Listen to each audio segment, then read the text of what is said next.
So thank you everyone for tuning in today on this topic that is still, I believe, very under researched in Africa, and hopefully gain more insight into this issue today. So let's move on to the next slide. Okay. So I know we're talking. The topic itself, maybe it's inadvertently titled, but we will touch on aspects of the functions of an intelligence service in intelligence services in Africa. And so we'll start with the history here. So and I think this is all known to most of us, the intelligence services in Africa are mostly originating from the colonial intelligence services that were present. When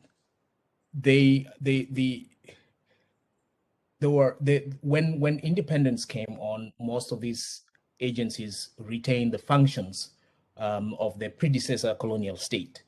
And so one aspect of that was that it was closely tied, they were closely tied to the type of governments that were in Africa. And the post-colonial governments in Africa were mostly one-party state governments, and there was a democratic deficit. And so the intelligence services then basically reflected the type of government that was existing, and they were opaque, secretive, and oppressive. And most of the time they were oriented towards regime protection. So in autocracies, the autocracies that came to power after independence in Africa, there is a whole field of study in political science on the secret agencies or security services of autocratic states, and how, like, a dictator will utilize the security services for regime protection. But the key point here is that at the disposal of a despot, usually there are a range of security agencies or services that he or she can utilize for the function of regime protection. And in the scholarship, there's something called the dictator's coercive dilemma, which is like, of all these agencies, which one does he pick? I'm using he here because most of the dictators were men, actually. Which one does he pick to optimize for regime protection? And the preference we've seen in Africa in the post-colonial state was to use the intelligence service for that function. The intelligence services were usually housed in the office of the president. It's usually a department in the office of the president, to show you how close they were to the power structure, so that the autocrat in power can actually utilize them properly. They had to be placed under or in his office. So this is the trend that we've seen across the range in Africa regarding these intelligence services. Let's move on to the next slide.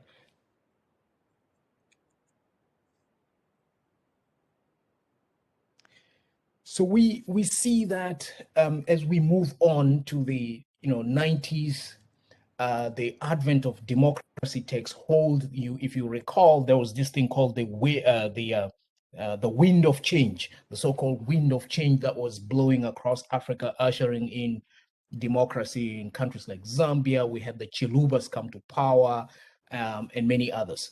And so with that transition to democracy, there was a push for opening up the intelligence services, calls for transparency begin to gain currency, and so we begin to see a change in the intelligence services.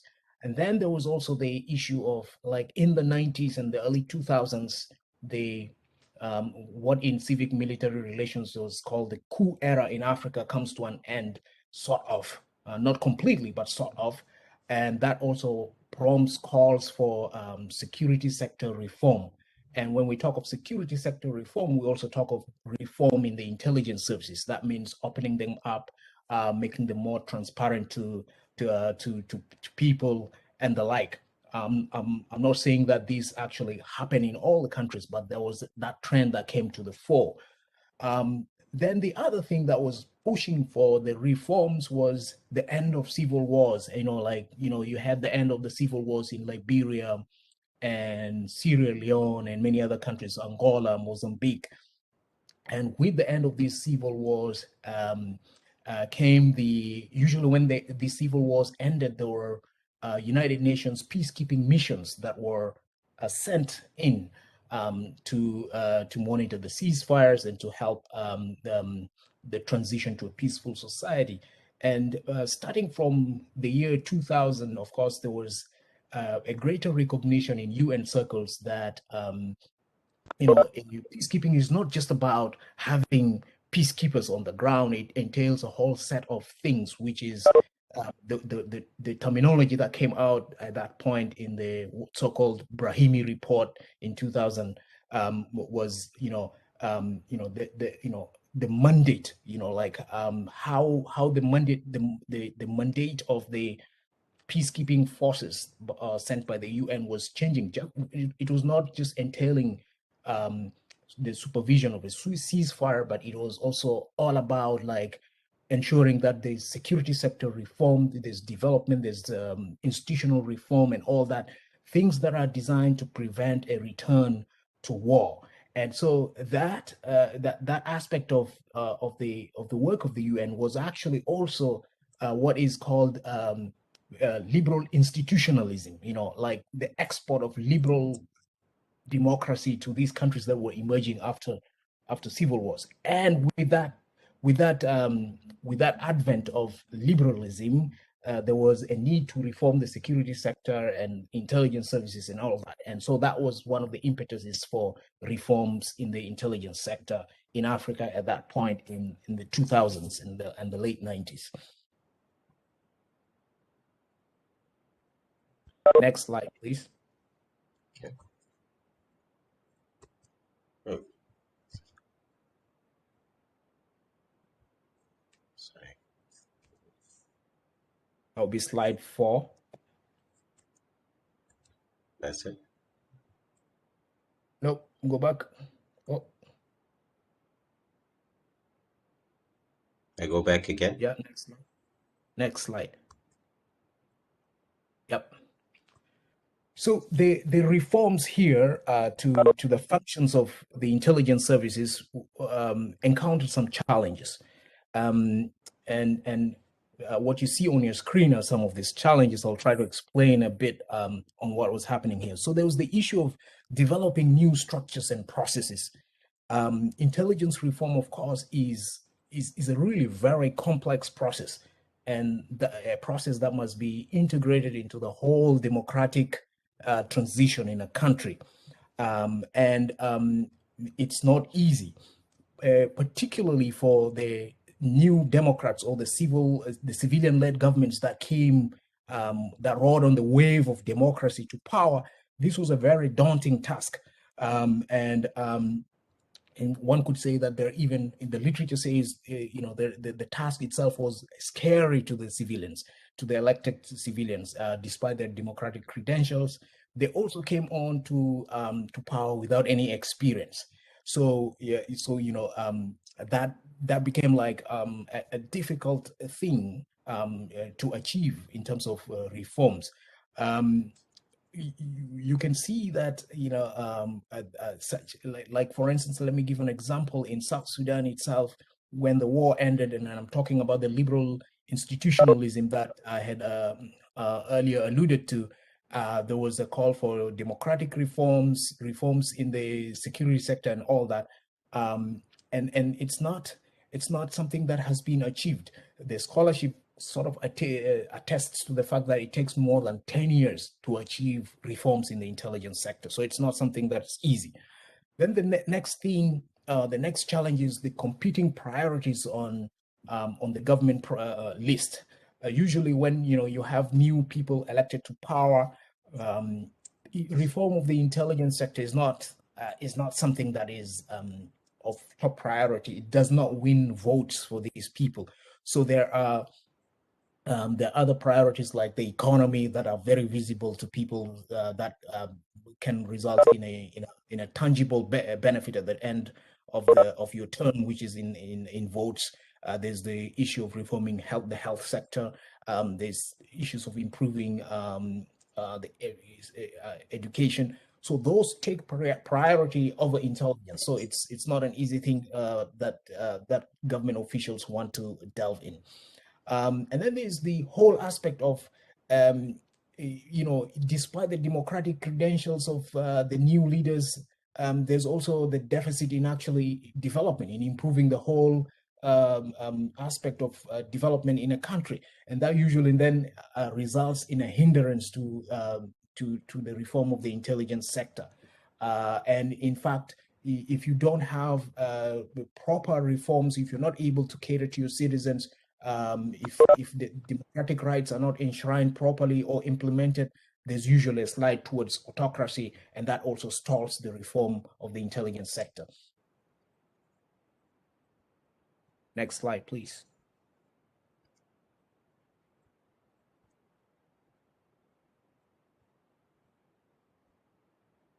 So here then we see, we're going to talk about the aspects of resistance to reform. Okay, what happens? Like there are a range of things that happen here and a range of actors involved. You see the intelligence services themselves, they resist the reform of the sector for various reasons.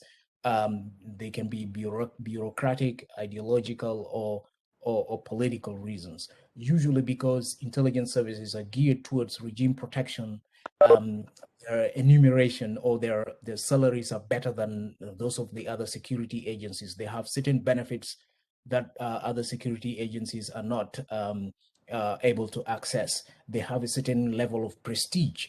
And so when you talk of intelligence reform, you're talking of cutbacks, you're talking of downsizing, you're talking of replacing people, you're talking of retrenching people. So intelligence services, for that matter, resist efforts to reform. So a very good example here is the intelligence service of the government of Sudan. As you know, in April 2019, a dictatorship that was in power for over 30 years was overthrown, and then came the usual, which is reform of the security sector, and the intelligence services included here. The intelligence service in an autocratic state is more than an intelligence service. Usually, its role is more than intelligence gathering and analysis. It is also militarized because its function is regime protection. So the Sudanese intelligence service had like a combat equipped branch, which can go to war, has its own armor, vehicles, command structure, and everything. And so when the new government came, one of the first things they went for is to reform this sector. And what they did was to say, we're going to scatter the members of this branch to all other members of the security service, because if you retrench them en masse, you risk a rebellion on your hands. But when these efforts were ongoing, there was a mutiny, and these guys mutinied. They shut down the airport. There was a whole day's worth of fighting in the capital to put them down. So that's just an example of how intelligence services resist reforms. In South Sudan, the peace agreement calls for a reform of the security sector. The National Intelligence Service in South Sudan has resisted that, and in fact, it's not part of the security reform process that is ongoing now and tied to the peace process. So that's just an example of what happens. I've talked a little bit about the civilian elites and how they resist that. You can see on the screen. I had mentioned previously the issue of not winning of votes, and then there is the fear of the intelligence personnel. The fear that these people may have info or information on you that could be release to your political enemies, and could that information could destroy your political career. And this is not only peculiar to Africa. If you look at the history of the FBI in the US when it was set up in the 30s, only one man was at the helm of the FBI until from the 1930s until early 1971 or something. Successive U.S. presidents could not remove Hoover from the leadership of the FBI because they feared that he had information that could compromise their political objectives. And then there's also the issue of lack of trust in the intelligence services. People sort of take a hands-off approach. Intelligence is seen as this dirty thing, and it's not a priority, and politicians are therefore reluctant to engage fully in reforming intelligence. Let's move on to the next slide. So we're now talking here of oversight and functions of in a democracy. What does it entail? Next slide. So oversight is all about authority over, institutional control mechanisms. It's also about professionalism. It's about accountability. It's about when we talk of accountability, we just don't say that there is a problem here and you need to be held accountable. Like there's also the issue of spelling out consequences for egregious behavior. So this is in a nutshell, this is what really is about oversight in a democracy. Next slide.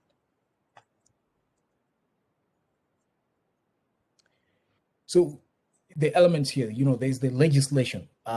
In a democracy, if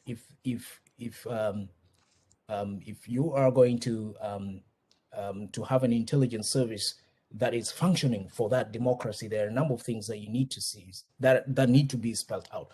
First of all, there needs to be clear legislation that establishes control on the intelligence service. So, for instance, in the Constitution, we start with the Constitution. The Constitution must say that, there needs to be an intelligence service in this country that is going to be managed by blah, blah, blah, blah, blah, blah, all that stuff. That information must be concretized in the Constitution.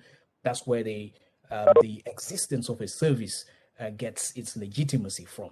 So when you have the intelligence, when you have the legislation, when you have the Constitution spelling out that, the next thing is to have an Intelligence Act.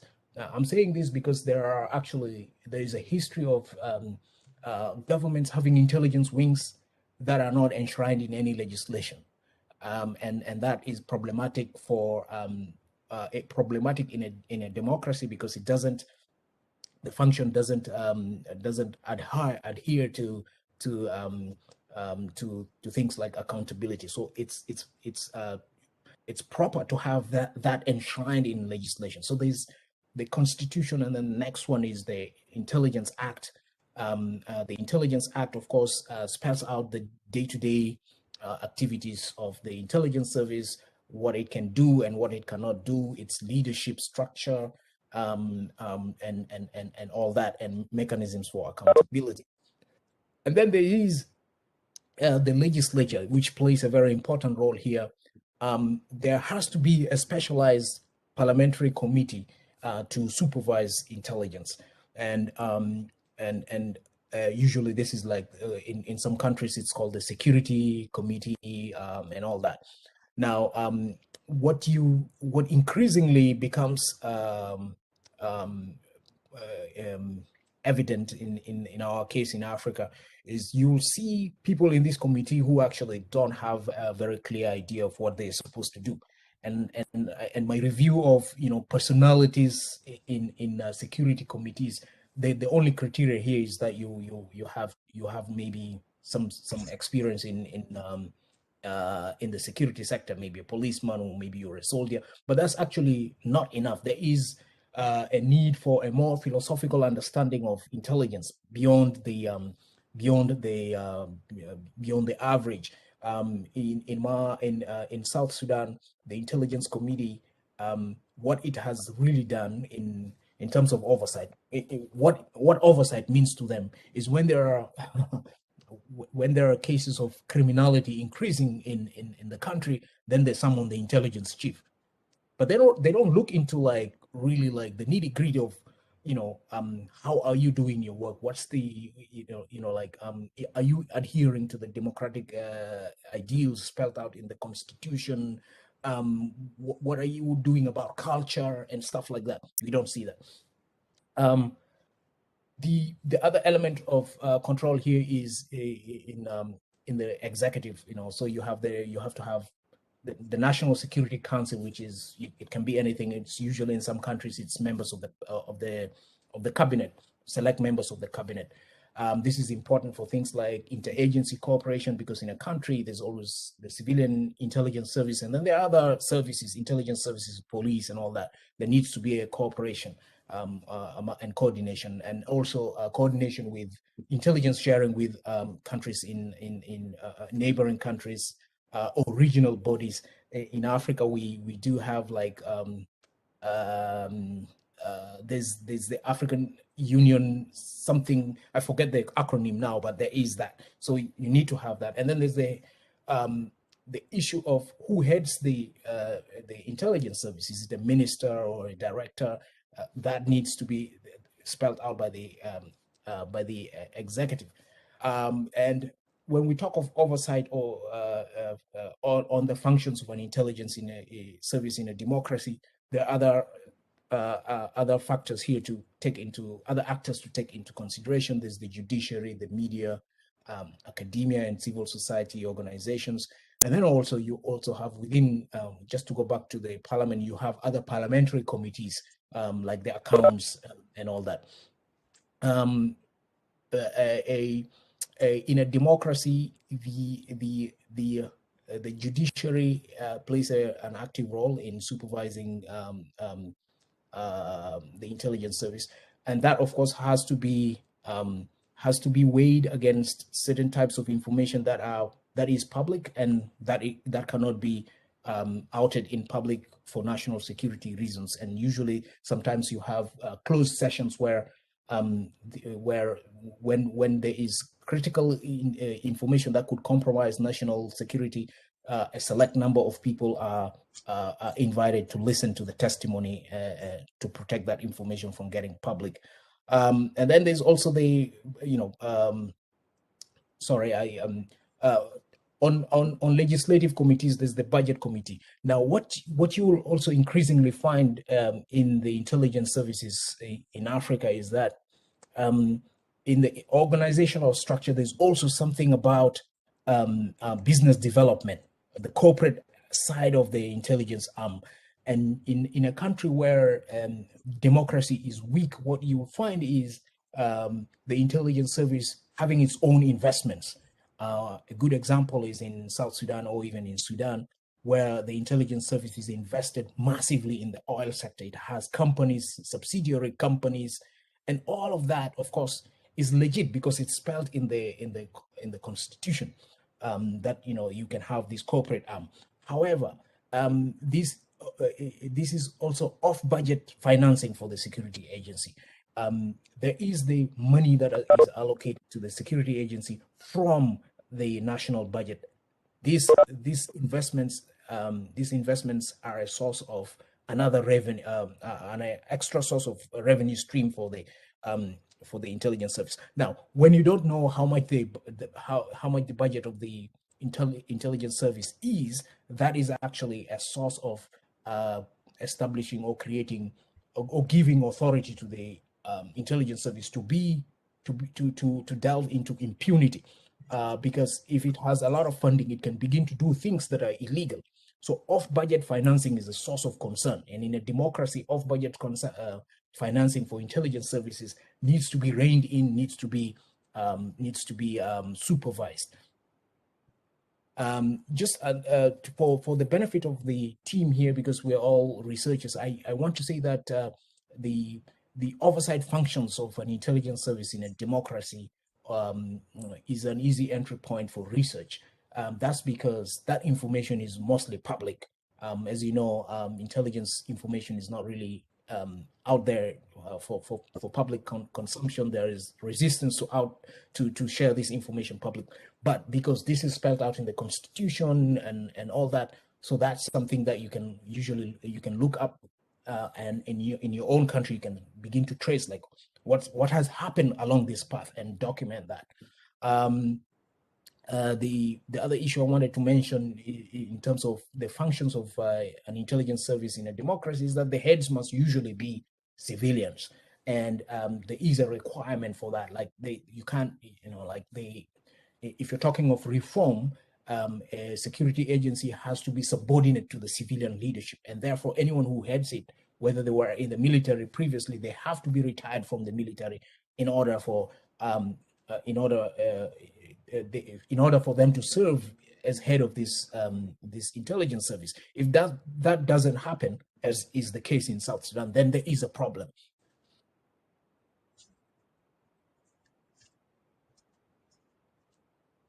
Here's some sources that you can check to expand your knowledge on this. I would suggest like the book The Conduct of Intelligence in Democracies, Processes, Practices, Cultures is a new one. It just came out last year, but it's really a collection of if you know the work of Lorena Cristina Matei in civil military relations, it's a collection or a summary of all that she'd done in the past, but it's still a very wonderful resource. And then I would suggest Changing Intelligence Dynamics in Africa. I think that gives a very good background to what's happening on the scene. It was written in 2009. It's available online for free, and you can get that. And then, you can look in the journal articles. I would recommend Building National Intelligence Service, a National Intelligence Service, sorry for the typo there, for a Democratic Society by Patrick Mutahi, who is going to be talking shortly. This is the Kenyan situation, and I think it's a wonderful read. And then there is one by our own Asimwe Solomon in National Intelligence and Security, the journal National Intelligence. It's on Uganda. I think it's an excellent, well-written summary that can expand your knowledge on that. I hope I hope that Filani can share these resources with our group here at some point. Thank you so much. That's the end of this presentation. If there are any further questions, I would be happy to answer them. Thank you. Thank you very much. Thank you very much. That's insightful so far. So without further ado, we'll let Patrick take the floor too. And soon after, we will invite Kikelomo and Kuda to make their submissions as well. So Patrick, please take the floor. Okay, thank you very much. And hi, everyone. Yes, so I'm going to now talk a bit more on the Kenyan case. And my findings is partly based on the research that I did on intelligence in Kenya, but definitely updated because that was time I did the piece was around, I think, 4 years ago, talk about this. And thanks, Brian, for setting the stage for this, because part of my presentation is actually builds up on the different issues that you have raised in the presentation. So to start off is to really recognize that the intelligence system, I think everywhere in the world is a difficult terrain to do reforms on because of the nature of the work they do. Part of it is they know a lot that is not in the public domain, and that presents its own challenges, and especially for many of the governments, because knowing that there's a lot of things that are not spoken about, don't happen because no one knows how they are, and that makes it a challenge for accountability.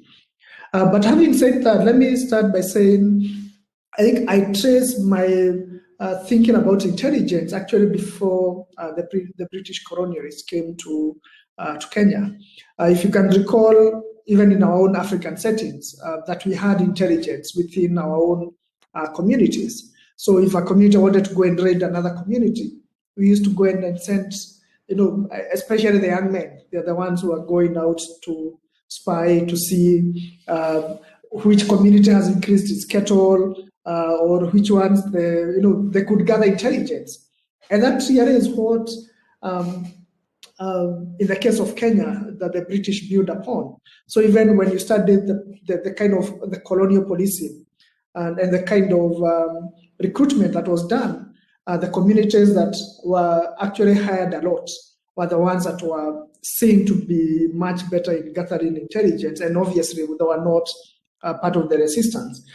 So part of the literature talks about communities like the Kamba, Ebu. They had a very, very high population within the colonial police, and principally it's because of that they were seen as very good intelligence officers for the British.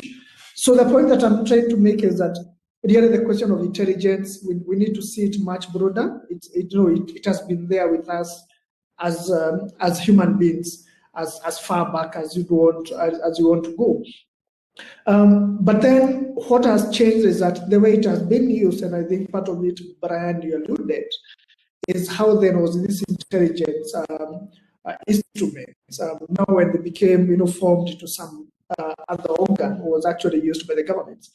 And in the case of Kenya, what during the Mau Mau time, the time for the fighting for the freedom, some of the better Africans who could spy, again because they could integrate within the society, were very much used to go and spy against the Mau Maus. They're the ones who are used to go and gather counterintelligence for the British, and which was used actually a lot within the time for the fighting for the freedom.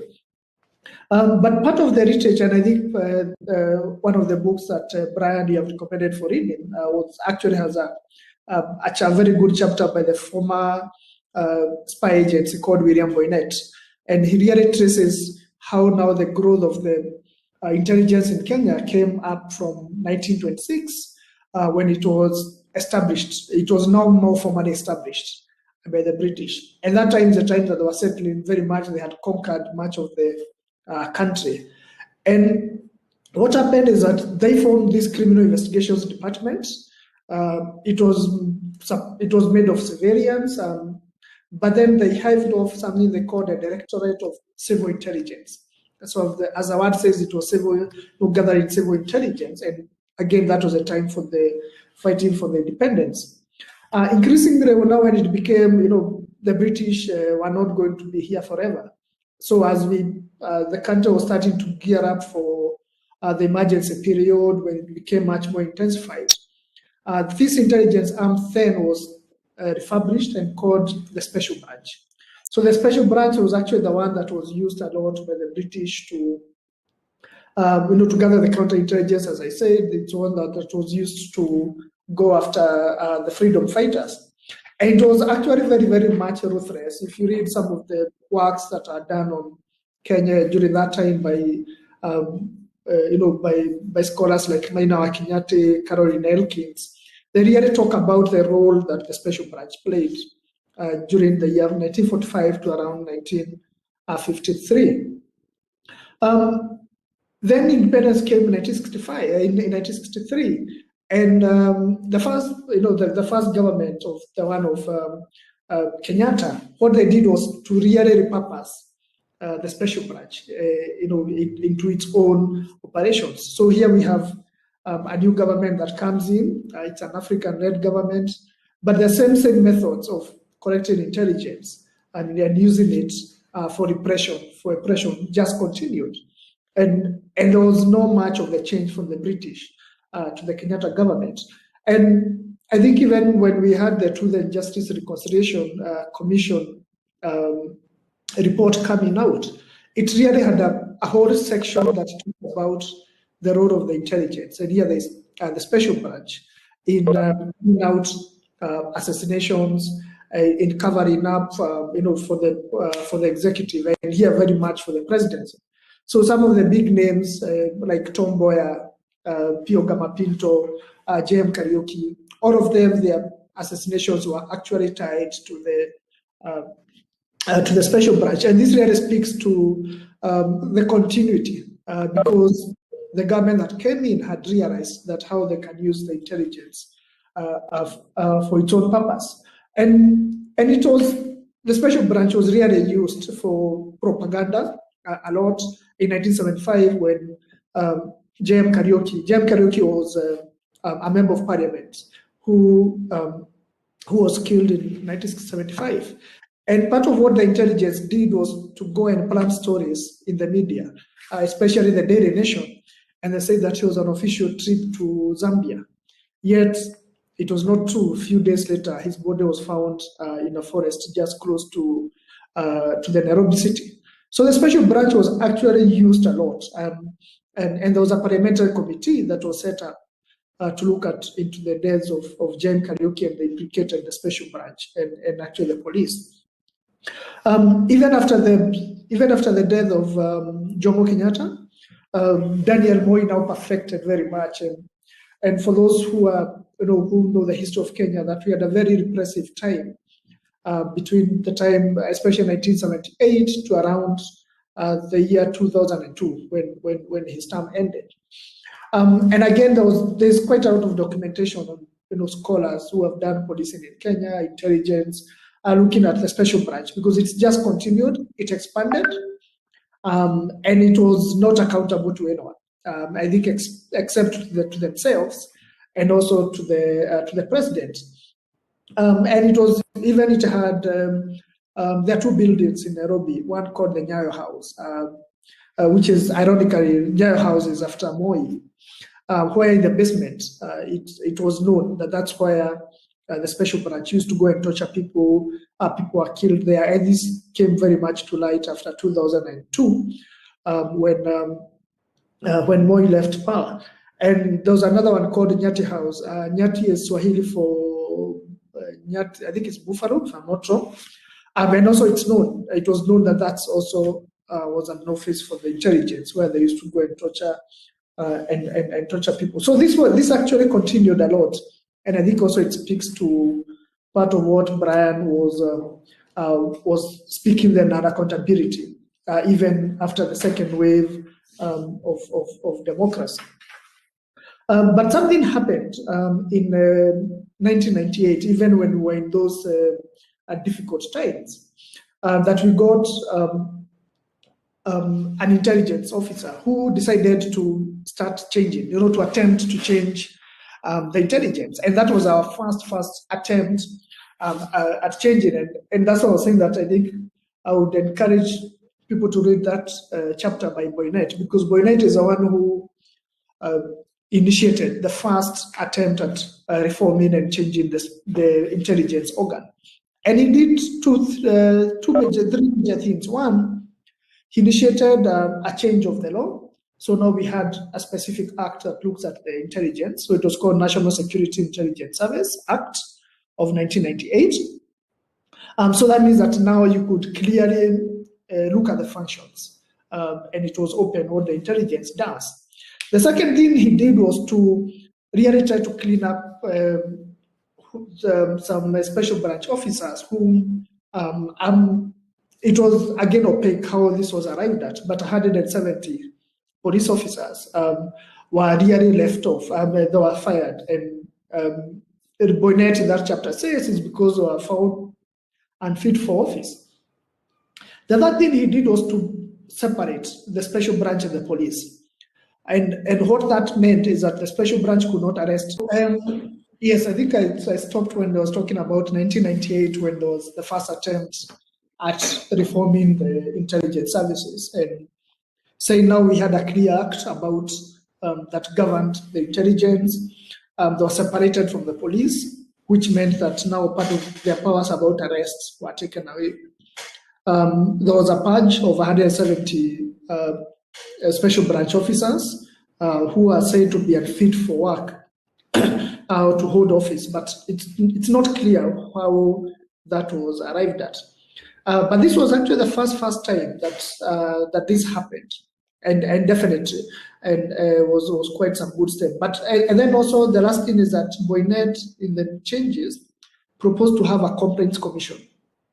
So the commission was to be made up of retired special branch officers, judicial officers, and they were to handle complaints from the public about the intelligence.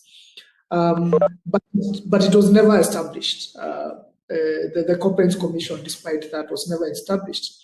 But for any person who studies intelligence in Kenya, this really was quite unprecedented. It was 1998. It was at the height of constitutional changes, and definitely there was quite a lot of politics happening. So fast forward to 2002, Moi left. So we ushered in a new, the opposition came to power, but really nothing changed. The whole modus of the randy of the intelligence continued as it was until 2012. 2012 was quite a different year, because 2 years back in 2010 we had voted in a new constitution, and part of the changes was on security. So definitely because of the repression role that security officers had played in over the years. So there was a whole push that we need to have civilian oversight of all the agencies. There was a need for more accountability, and this included the intelligence. So part of Chapter 14 of the 2010 Constitution of Kenya talks about is that all security organs have to have a civilian oversight mechanism. So for the police, we have several of them, but we'll come and talk about the intelligence after. But then also there were different things that happened because of the Constitution. One, we got the position of the head of the intelligence was changed to NIS, National Intelligence Service. Then it was to be headed by a Director General vetted by Parliament. So this was also attempts to really have the head of the intelligence accountable to Parliament as a civilian outfit. So even now he's vetted by Parliament, appointed by the President, and also nominated by the President. So there's still that touch of the executive. But as I'll talk shortly after, is that the law is very clear on that, but the practice is different. We still have a very much executive-led intelligence, even when that happens, that the appointment is supposed to be through Parliament. The intelligence is supposed to give reports to Parliament, annual reports.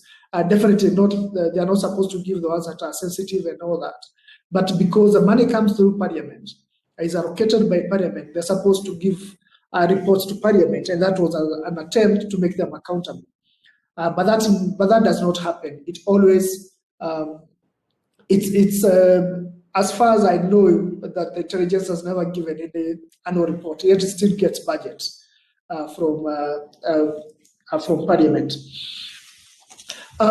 Then another thing that happened is that the 1998 Act was not because we have progressively changed most of the laws because of the 2010 Constitution. So what has happened is the NSIS Act of 1998 was changed to NIS Act of 2012. And one of the things that it proposed was to have, you remember when I said about the Complaints Commission that was proposed by Bonet in 1998. Now this one was made much stronger, and it was actually put in that. And the Act passed with the Intelligence Service Complaints Board. And this was set up as a quasi-judicial mechanism within the Act, and supposed to receive and investigate complaints against the intelligence service.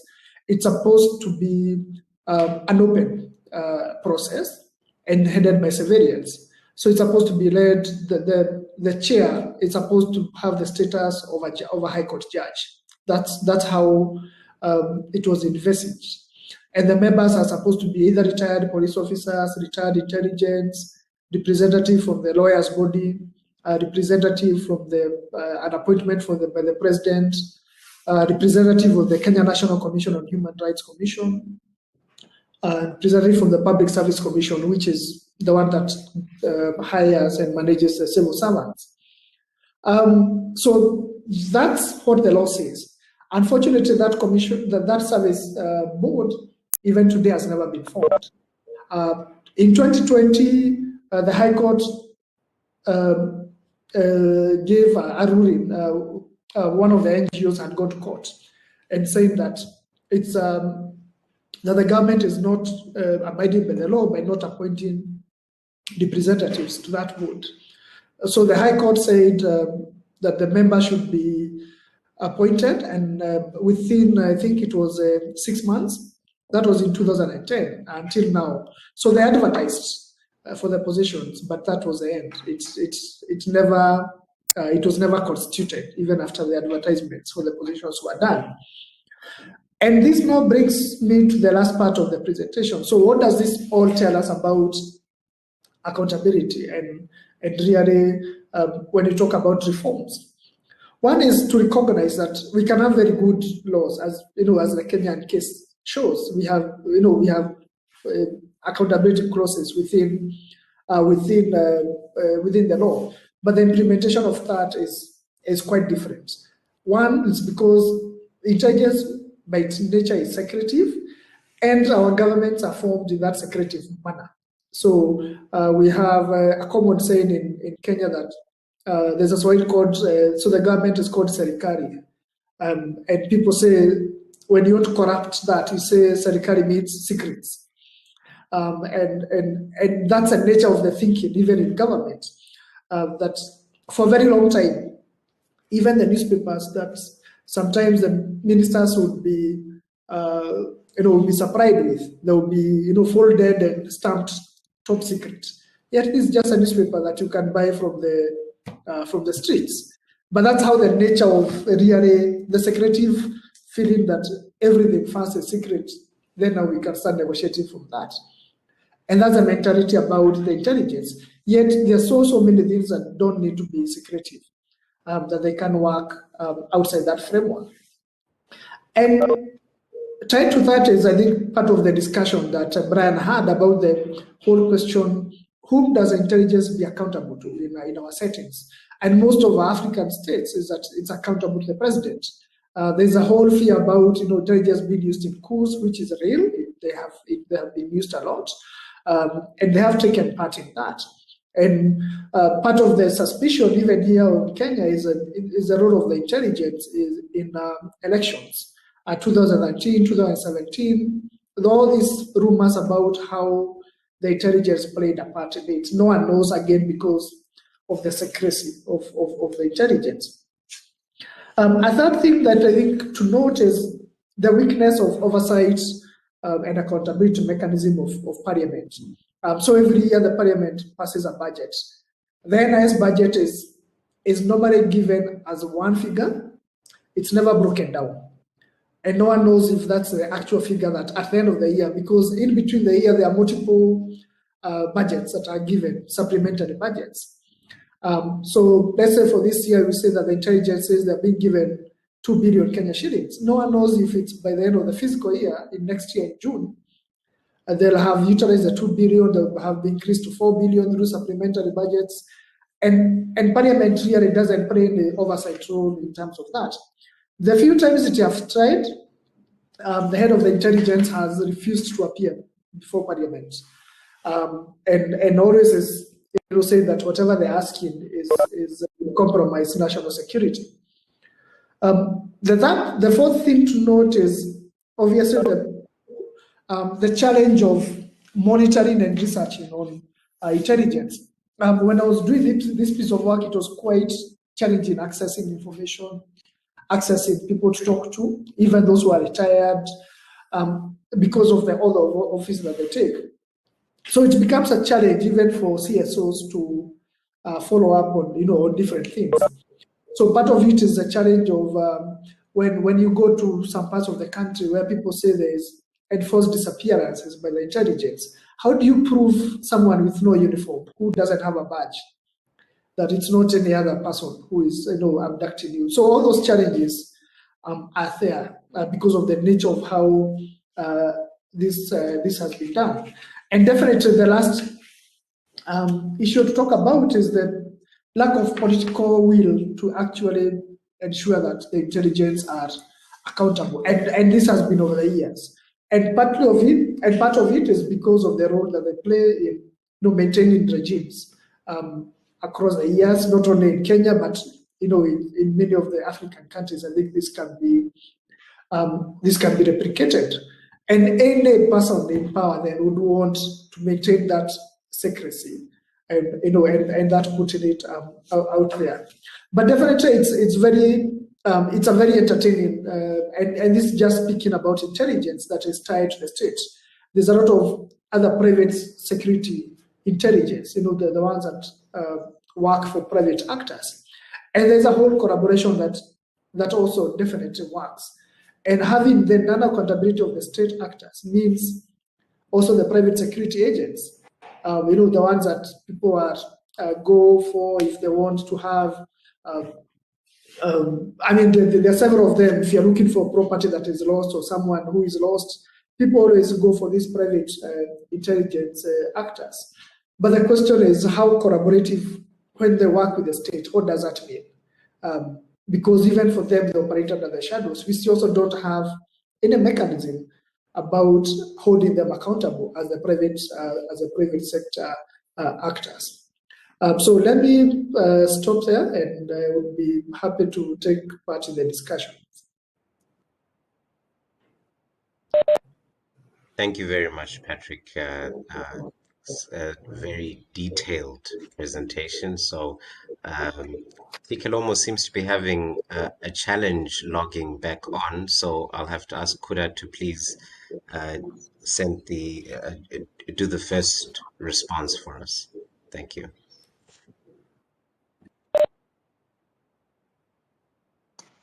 Okay.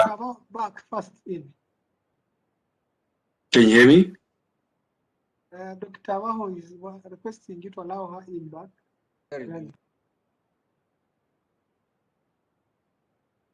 Palani, I think that's for you.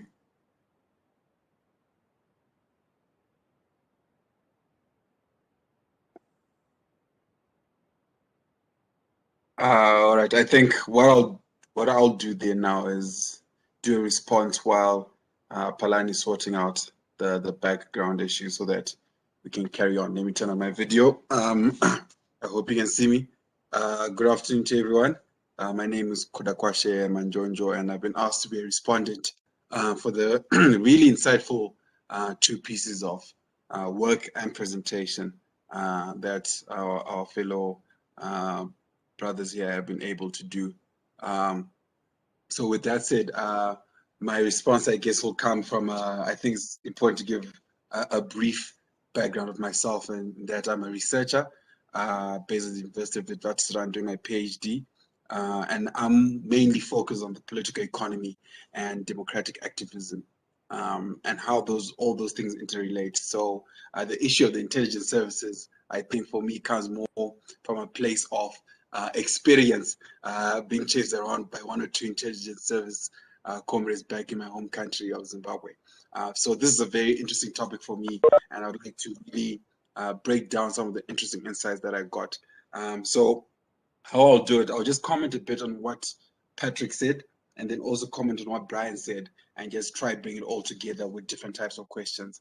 So I think first of all, I was fortunate enough to be able to get prior readings for Brian's work on South Sudan, which I think was very insightful. And even in this presentation, he reiterated one of the most important points, which was the issue of legislative oversight, and why that is extremely important when it comes to democratizing, or at least the intelligence services having some form of democratic oversight. That was really, I think, one of the most important aspects of his work.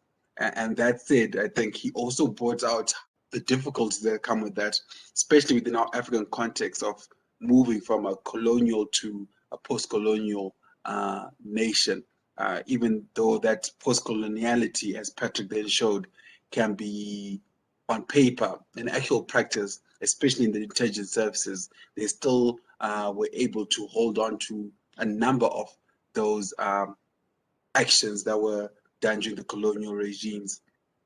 And another aspect that I thought was very important that came from Brian was the issue of the intelligence being in business. And I think this is important and something I'm actually going to ask a question about, because once you have the intelligence in business, and I made that a question, that do we then not create a situation where the intelligence services in itself can become a state within a state?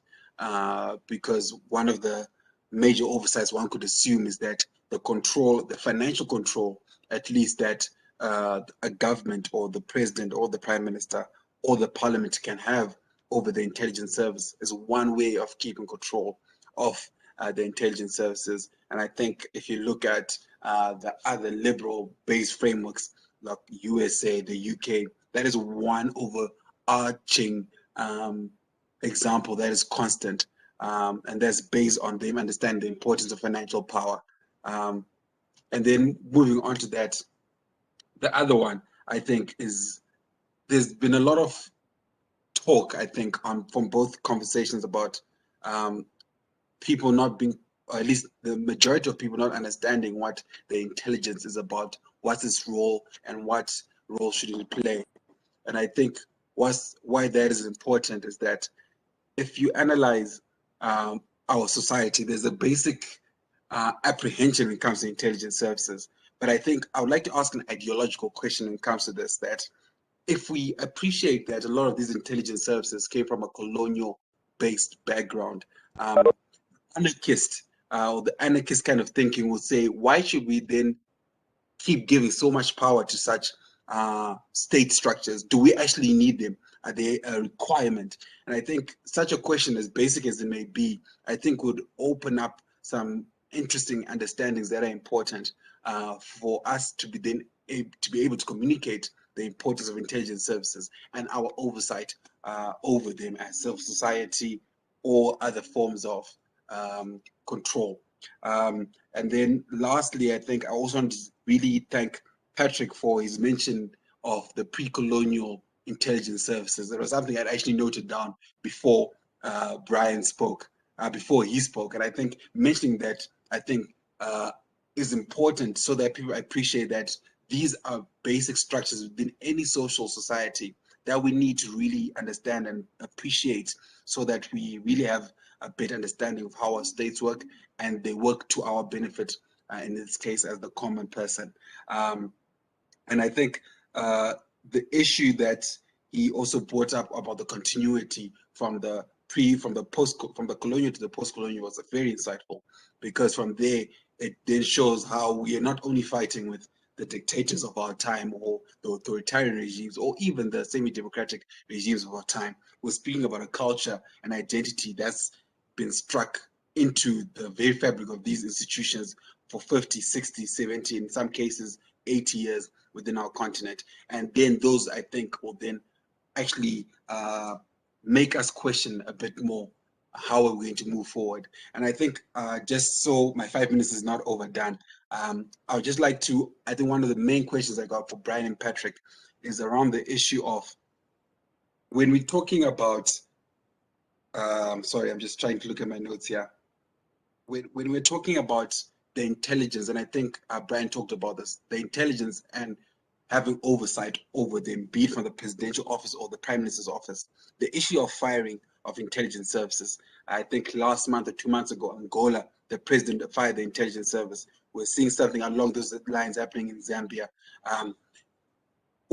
Is that not a tricky situation that we have to play with? Because I'm taking this from the point of, from a cross-country analysis. If a country, for example, if I'm an intelligence chief in Zimbabwe, and I know that in Zambia there was an election and my former colleague got fired, do I then not have a reason to keep myself in power? And will that not then create schisms between, or at least will that not create situations where the intelligence service at that current time has got every reason to keep those in power for his own sake? These are just things I thought would be important to ask. Thank you. All right, Kike, please go ahead. You're next up. We would like to hear your views and your submissions on what the two gentlemen have presented. Thanks. Sure. Thank you, Brian. Thank you, Patrick.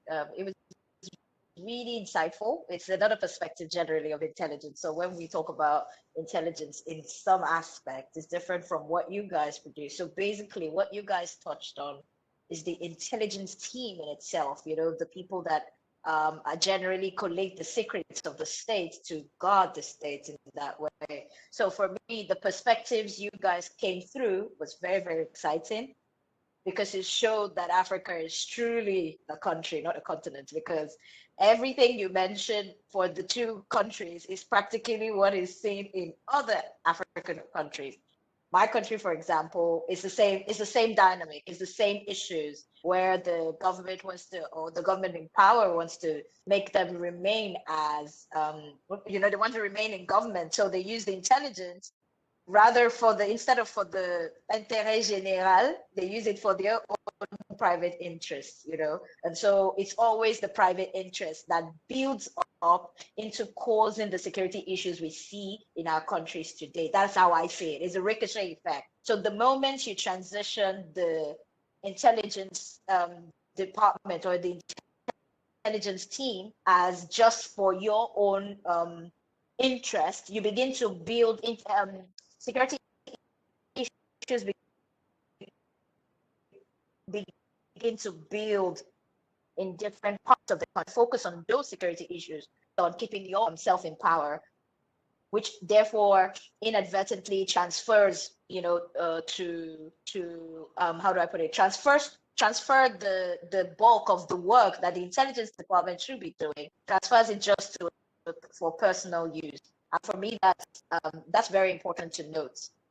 Excuse me. Sorry about that.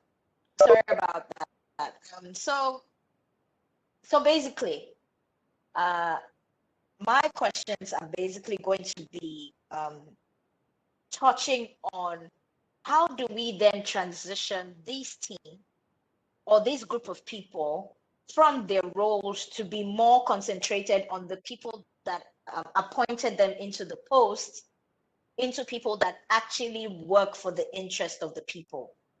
You know, there's something in Africa that makes it a bit difficult, that when one person is nominated for a role, I really don't think it's even an African problem. I just think it's a general human problem. When a person is nominated for a role, they seem indebted to the person that nominated them for that role. So how do we make these people to actually work according to the integrity in which they have been, you know, elected for that role or nominated for that role, to actually go ahead to actually run these roles that they've been put in?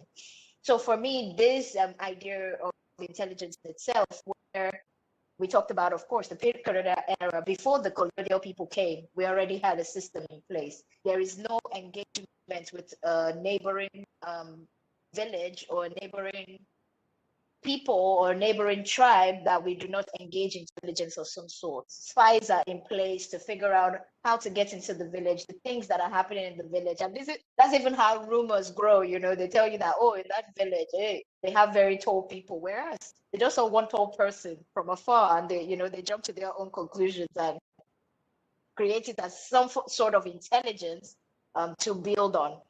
So for me, like I said, the question is, how do we begin to have people in the helm of affairs that are intelligence analysts or bosses or directors to begin to actually follow through with their roles rather than just be a figurehead for the person in power? Because democracy, totalitarian, all these things are just all forms of selfishness. It's really, for me, I don't see it as a form of government. I just see it as a form of selfishness that engages itself using state property, state opportunities to just aggrandize themselves. So it's just a different form of selfishness, using state resources to aggrandize themselves. So if that question can be answered, I really appreciate it, because there needs to be a standard. Brian, you talked about standardization. You talked about us having some sort of standard in place, where if this intelligence officer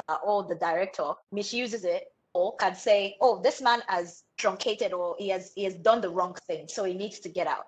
So is there some sort of, if that is in place, then that would be great, because like you mentioned, Brian, you said there is no sort of legislation in place that actually helps in the standardization of any nomination done for any problem, especially if us as a society, as a growing society has its issues, but we are having these issues because the selfishness against the state resources, and it just turns everything upside down. So thank you very much, Brian. Thank you again, Patrick. All right. I think you've touched on a lot of issues, and I can see Brian is aching to respond. I'm sure Patrick is also aching to respond. Just to sort of sum up the sort of general sort of consensus that seems to be forming is that there seems to be quite a considerable lack of regulation. Now, one of the key aspects that I think has been pointed out in a way, touched on, is the fact that outside of other sort of security agencies that exist, you will notice that the standardization of the practice of intelligence is absent. It's the only security agency or arm of state security that doesn't have a code of conduct. Or if it does, nobody really knows. And when it's changed, only those who know. So you see, that puts you in a very particular conundrum where when it comes to establishing the code of practice in the military, and there's even military courts and etc. Amongst the police, right? But in this particular aspect, due to the entitlement to secrecy, we don't even know if it's even there. Maybe they pretend it's there and that it's for those who know. You see, there's always this blanket of it's for those who know. And so conceptually, it contradicts itself. Even if you put it into the constitution and you allow these people to have this ambit of secrecy, that issue always arises. And then a second portion is also the aspect about power, which all of you have reflected on in one shade or another. Intelligence is the path to power. You've all heard the moniker, knowledge is power. And like I said, it's about those who know. And because of that, there's a lot of interest towards keeping a lot of these things secret. But without further ado, Brian, you are scratching your chin with a lot of wisdom, so please please do react. Not really.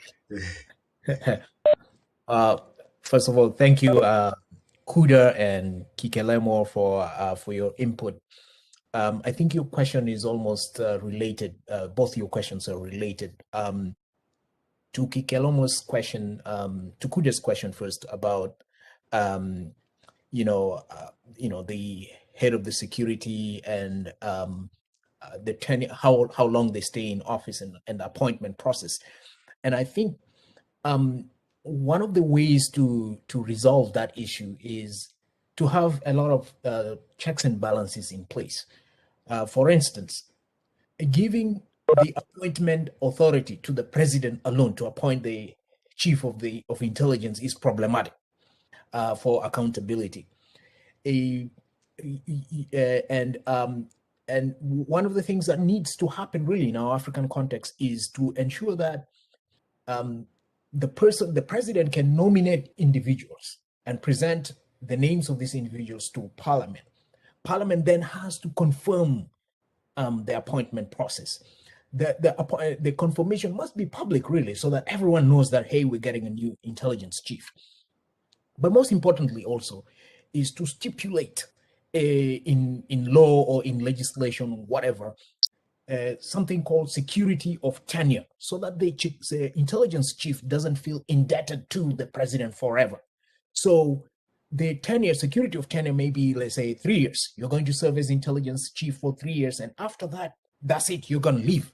Your term cannot be renewed. You can only serve once, for instance, so that you don't become subservient to the appointment, the person who appointed you. what we see in Africa is contrary to that. In South Sudan, for instance, the president nominates a person for the head of intelligence, and the Security Council, the National Security Council, endorses that. And when you look closely at who is in the National Security Council, all of them are members of the cabinet who were appointed by the president and who were not vetted by parliament. And so you can't expect the cabinet to go against the president's wishes. So that's problematic there. So spelling out concrete, clear terms for security of tenure, this is how long you'll serve in office. This is also spelling out, this is your salary while you're in office. These are your benefits. I think that will go a long way. And then also, like complaints committees for other mechanisms to check the powers of this person. Any ordinary person should be able to raise a complaint against the head of intelligence. In the South Sudan case, it's spelled out in the legislation. It says that. In practice, it can't happen. So those are the things to reconcile here. And Kikelomo, I hope that also answers your question on how to transition the intelligence from working for the head of state and to working for the people. I think all those elements are encoded there. More mechanisms for oversight on the intelligence chief, things like security of tenure and all that need to be encoded in law and implemented. Patrick talked of lack of political will, and that's a major problem there. Thank you. Over to you. Patrick, I'm sure you have one response to Yeah. the views so far before we take it to the floor and open up for the questions which are waiting. Yes, I think I have just two issues to talk about. I like the point that you put out on the code of conduct, because again, it's something that is actually even spelled in our Intelligence Act, that there's supposed to be a disciplinary code of conduct. No one knows what it means. I mean, no one knows what are the parameters. And again, I think this is part of the whole secrecy mechanisms, because you can't then go to put a complaint against a code of conduct that you're not aware about. So it's spelled out in the Act, in the Intelligence Act. No one knows if it's fair or not, or what happens. There was a question about what happens if the head of intelligence term is, if the person is sacked by the president, or even he leaves. Sometimes you can leave by coercion. If the president does not want to serve you, to sack you, then you can leave. In Kenya's case, what they have done, what the presidents have done, is that they have either redeployed the intelligence heads to be ambassadors, head of parastatals. You're generally just given some token, position. Yeah, so that, it's just to placate you, because again, it's realizing just firing a head of intelligence is actually very, very dangerous, because you never know who else they move around with, the networks they still maintain in and out. So this has been across from Jomo Kenyatta's time until this time, that they always do that. They give you some other position, and that is normally seen as, to make you happy. I think the second question about how do I ensure they follow the rules, one, I think, is what Brana said, just following the culture. I mean, we need to change the culture about intelligence. But I think also definitely the people whom are appointed matter a lot, because they're the ones who implement. I can recall, like, the last intelligence, the head of the intelligence, who is even term didn't end, but he was very, very, very much public. I think now could be very different. He used to engage the media. He used to go to the media and hold interviews, explain the work of the intelligence, what they are doing. And after he was repressed, the one who came in now, even people, you struggle to remember who is the head of the intelligence. So it's a quite different. So the one who was fired, actually, I thought, was opening up the intelligence to the public, that this is the work we do. And he used to mingle a lot with people, which is what you'd expect the head of intelligence, who has been vetted by parliament, so everyone knows him. who, it's a public process. But so the personalities also matter and how they see their positions and how they want to use them. Yeah, so I think that's what I would say about that. Okay, all right.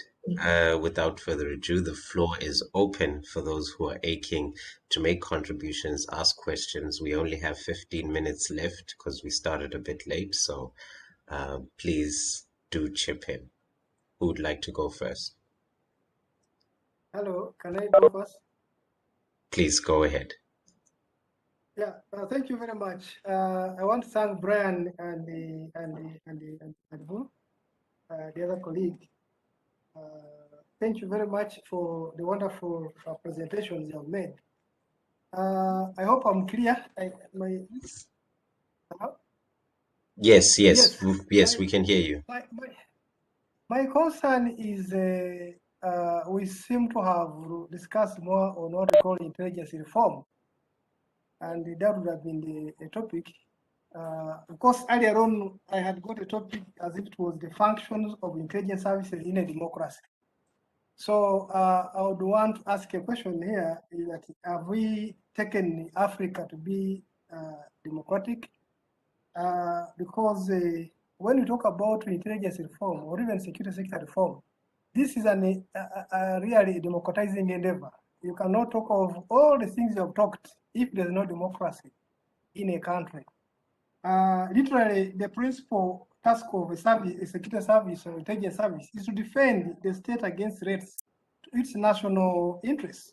So what are the threats will depend on what democracy is pertains in that country. Are they state threats against the regime or national? To depend. And so even if you look at Africa, we may not be actually the same. You can't use South Sudan as a case. You'll be unfair to South Sudan, the way they are, to compare them to countries like South Africa, like Ghana, like even Uganda. The level, much as we have challenges, but if you compare, for example, the intelligence service in Uganda is not independent the way Brian presented the one of South Sudan. It looks the independence, the intelligence in South Sudan is very independent, that can even object, can also do their own things, which can't happen in Uganda because the leader is so controlling, but also somehow the parliament can have some power. So I want to say that we should be discussing, I would love the title, the earlier title, which we seem to have sidestepped, the functions of intelligence service in a democracy.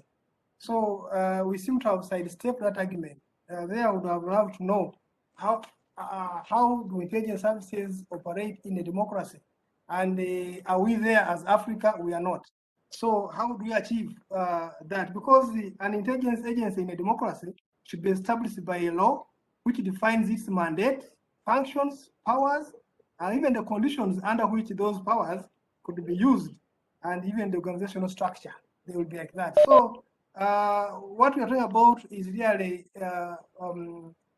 we are talking of systems which are still autocratic, and so we need to talk about the mandate, because the security intelligence service of a democracy must comply with mostly two principles: is it effective, and is it working and within a democratic structure, within the law? So those are the issues we should be discussing, I think. I think due to time, I will not go very far. I can leave for other people to discuss. Thank you. All right. Dr. Ann, please go ahead. You've got your hand raised. Can you hear me well? Yes, very well. Thank you very much. I was quite unfortunate. I missed a big part of the responses, but I was lucky to have listened to Brian. And my concern is not so different from what Professor has mentioned. I was earlier on thinking that the major purpose of the government is to protect the people and their property. And therefore, the purpose of intelligence is to gather as much information as possible to present the policymakers for consumption about internal and external security threats. But the presentation that the colleagues have made took us to a kind of a comparison in terms of political systems on democracies on one hand and non-democracies on the other. The literature which the presenters make mention of it is clear about the kind of democracies that we have. We have the electoral democracies and the liberal democracies. And the electoral democracy basically looking at, the political part of it, voting. And then the other looking at a broadened view of rights in terms of not just voting, but also a dignity among the others. So if we look at Africa, and from the presentation that we have, I would agree with Professor that we have, maybe for selfish reasons, that we have taken it that our continent is democratic enough and therefore discuss the intelligence within that context. Nonetheless, I would have probably wondered if we consider civil society organizations, for example, opening up of space as a key feature of democracy, and on the assumption that Africa is democratic from the presentation, then where do we put countries like Uganda, for instance, which recently closed down, public space in terms of non-government organizations, civil society organizations, which have, some of them have been critical in terms of publication of literature that criticizes the sitting government, the tactics, the political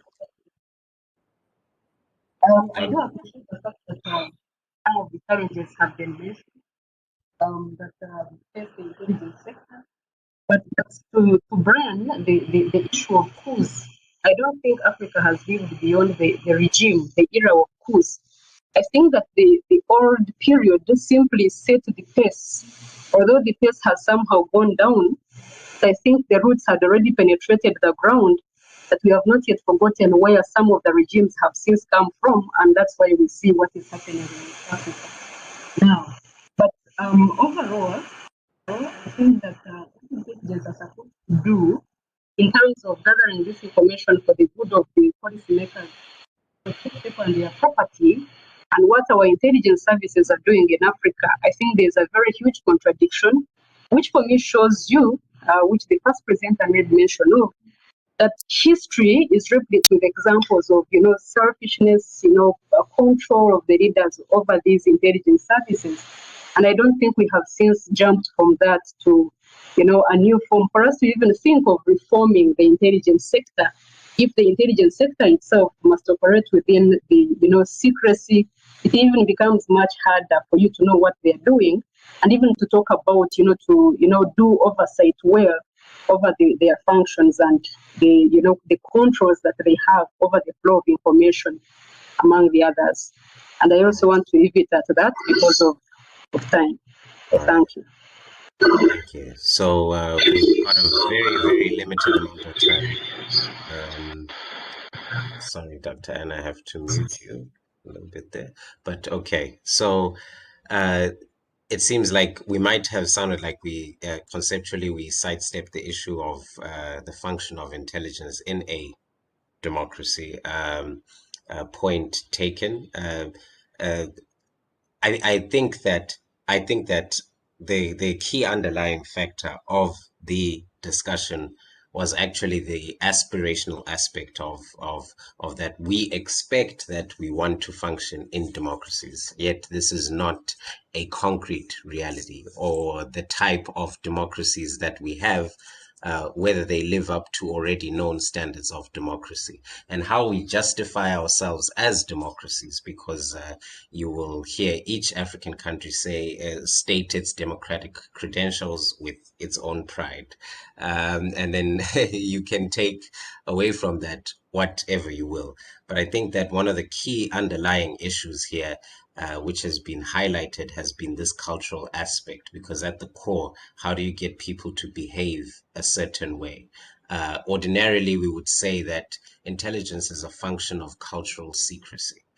That's where we learned it from. We had ways in our cultures to do that. But if you try and inculcate the same method right now, the first issue is, whose culture would you be using to set that template forth? And issues of ethnicity would come to the fore. If we would have the time, we would delve into how our countries are affected by ethnicity. And we also know that these things live also within intelligence agencies. So I think that the main issue that lies here is the container of the nation state. Beyond democracy, the container that we apply of the nation state. We're grouping a lot of people here, different cultural practices, some seen as greed, some seen as entitlements to power. So due to the lack of time, I'm going to have to ask for us to end the meeting here. People do have obligations. I'm sorry, Kachope Patrick. I'm sorry, Prof. Asimwe.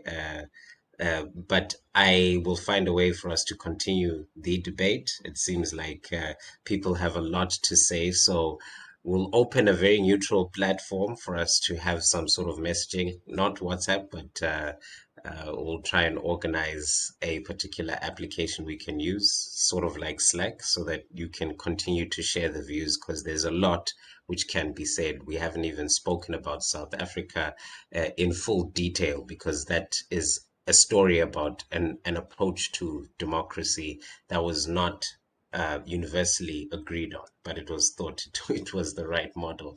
So there's just a lot of aspects to look into. But thank you so much for your time. I will be sending an email to open a messaging platform for us to continue the debate as my compromise to you. Our apologies for the earlier technical glitch which cut us off and some people had difficulties rejoining. But thank you so much for the meeting. Patrick, Brian, thank you for the presentations. Kikelomo and Kuda, thank you so much for the very reflectful and insightful responses you